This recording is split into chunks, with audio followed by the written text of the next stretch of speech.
तो चलिए समझते हैं कि क्यों बिटकॉइन 2030 के अंत तक $1 मिलियन या उससे भी ज्यादा का हो सकता है। इसके पीछे कुछ कारण है। तो बाइनेंस एक्सचेंज के सीईओ सीजी बाइनेंस, जिन्हें आप सभी जानते हैं, कहते हैं कि सरकारें निकट भविष्य में बिटकॉइन खरीदने के लिए असीमित पैसे छापना शुरू कर देंगी।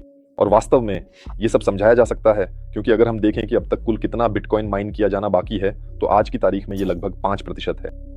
और 2028 में बिटकॉइन का केवल 3% ही माइन करना बाकी रहेगा, और 30 में ये 1.5% रह जाएगा, और उसके बाद ये प्रतिशत और भी कम होता जाएगा। 2036 के बाद का जो भी समय है, उसे आप मान लीजिए कि बिटकॉइन की माइनिंग लगभग बंद हो जाएगी, क्योंकि 2030 के दशक से ही बिटकॉइन की माइनिंग के लिए 2% से भी कम हिस्सा बाकी रह जाएगा। और ये वाकई में एक बहुत ही शानदार साधन है, क्योंकि इसमें सोने की तरह अनंत इमिशन नहीं है, और इसी वजह से बड़े खिलाड़ी धीरे धीरे इसे खरीदना शुरू कर देंगे। तो इसे सबसे आसानी से कैसे खरीदा जा सकता है? सीजी बिल्कुल सही कहते हैं, पैसे छापना शुरू कर दो, जो हर साल और भी ज्यादा अपनी कीमत खोते जाएंगे। मैंने खुद इसमें यकीन कर लिया है। कागज तो बिल्कुल भी कोई बचाव नहीं है। अगर पहले मुझे लगता था कि कुछ क्रिप्टो करेंसी संपत्तियों को कागज में फिक्स करना चाहिए ताकि मुझे अच्छा लगे, तो अब मैं समझता हूं कि कागज में फिक्स होना तो बस एक पागलपन है। फिक्स होना चाहिए संपत्तियों में।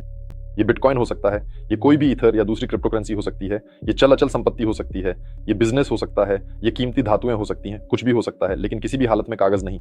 इसलिए अगर तुम क्रिप्टो को समझना चाहते हो तो इस वीडियो के नीचे कमेंट में स्टार्ट लिखो। हम तुम्हें स्टेप बाय स्टेप गाइड भेजेंगे, जिससे तुम इसमें सब कुछ समझ सकोगे। हमारे चैनलों को सब्सक्राइब करें और प्रोफाइल की हेडर में दिया गया बोनस ले लें।